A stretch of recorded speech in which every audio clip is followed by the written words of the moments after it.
Toastmasters, friends, guests, I want to speak up about something that is very dear to me, and I think it's very important. We all started in one place or another when we joined the Voorhees Toastmasters Club, and I think we all had the same question to ask: what to do next? You've joined, what do you do next? We get a lot of books, we give you books to read, we give you some pamphlets, but what do you do next? And I think that's something that we all would have liked to have had answered. Number one, let's talk about why you joined this particular organization, Toastmasters. For most of us, for one of four reasons. One, to become a better speaker. Personally, that was one of my reasons. Two, to become comfortable in front of people. I really don't have that particular fear. However, for some people, I believe this is the number one fear. Public speaking, that's the second. So, a lot of people have that particular fear, or a combination of the two. Another one of my particular goals was to become a better impromptu speaker. I wanted to be able to have a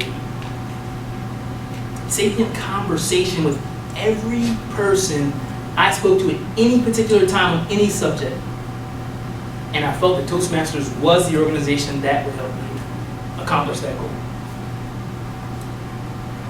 Next, let's talk about getting started, because that is where the rubber hits the road. I like to say with Toastmasters, you can ease into it. It's just like an old man getting into a hot bath. Ease into the tub. You don't just hop in.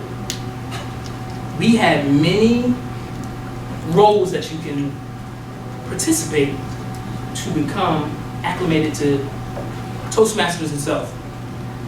Number one, our timer role, very simple. You get to find out everyone's name. You get to find out the length of particular responses and the roles and duties. Next is the thought of the day.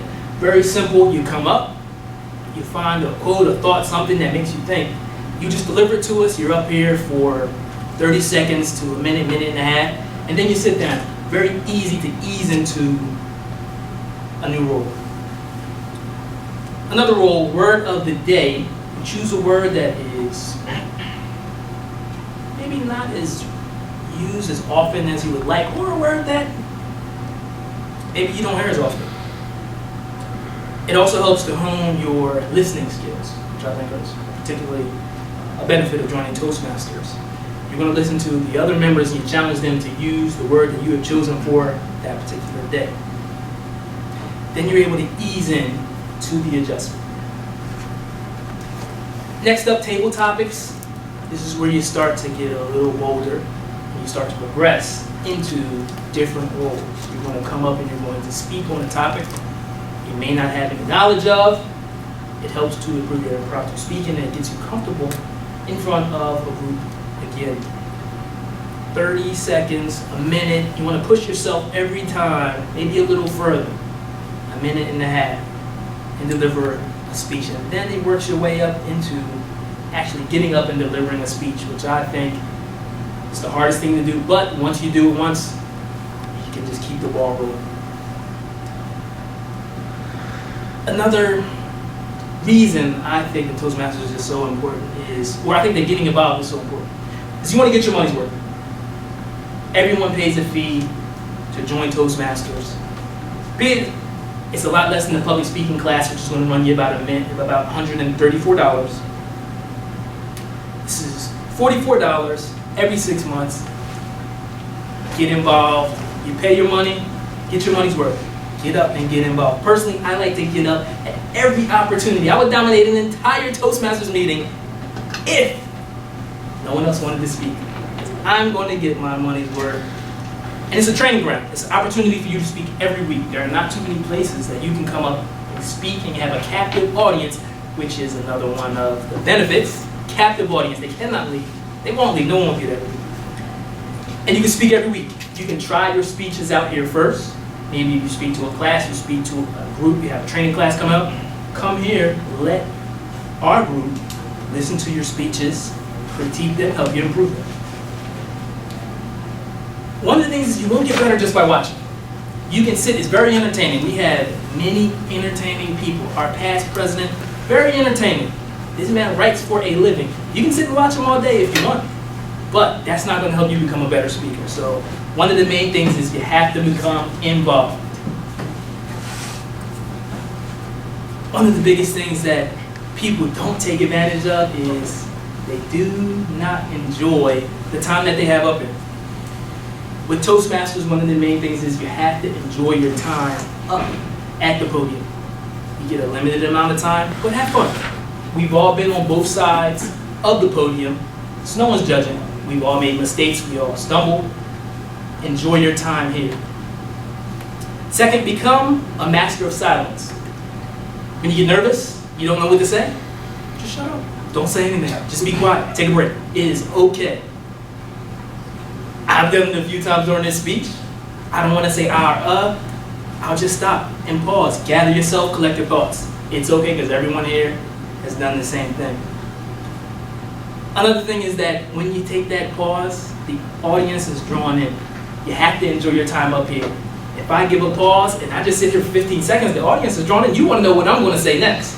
What is he, your mind is thinking, what is he doing here? Why is he just being quiet? You got to have fun. And I don't mind the uncomfortableness of just sitting here being quiet, 5-10 seconds, and then proceeding.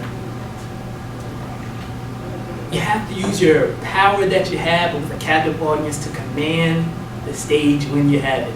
There are so few times in life when you have a captive audience and you have a stage and you have people who want to hear what you have to say. You have to take advantage of it. Utilize it whenever possible. And last part of enjoying it is you have to be able to laugh at yourself. One of the biggest things. We've all stumbled maybe coming up, fumbled a word, pronounced something the wrong way. We've all been on both sides of the podium, as I mentioned previously. You just have to be able to take it all in, enjoy it, and laugh at yourself. I make many mistakes up there, but it's okay, because I know everyone here is a friend, and I can laugh at myself because you guys don't even get to see half of the stupid things that I do on a daily basis, so whatever you see up here is okay with me. You always want to work on something new when you come up every week. Whether it's your pacing, whether it's your cadence, delivery, your eye contact, or your stage presence. Whether it's you say you say a little bit too much. Every time you come up here, you're training yourself. It's a training ground. The Army just doesn't give you a gun until you go out and start shooting. You go through a vigorous training session. And that's the same thing that Toastmasters can be for you if you allow it to be. We have people here who are trained to listen to you, to hear you, critique you, and give you different notes and help you to become a better speaker, which is what we all want. Don't forget why you joined. That's the main thing. Do not forget the reason. We all have a particular reason to join. This isn't a bowling club. You didn't come here to hang out, drink beer, and throw strikes. We came here to speak and become a better speaker. So you want to think to yourself, can you give that wedding toast when it's needed? People dread the wedding toast. I love the wedding toast. Never write them down. Never written a toast down. I just want to give it, whatever comes to you. I want to make sure that I am capable of delivering that toast, and that's what Toastmasters does. Can you deliver the presentation? Again, I'm notorious. I write outlines, don't write speeches. I like to put the pressure on myself to deliver it, and Toastmasters helps me keep my ahs, uhs, ands, and vacillation in check.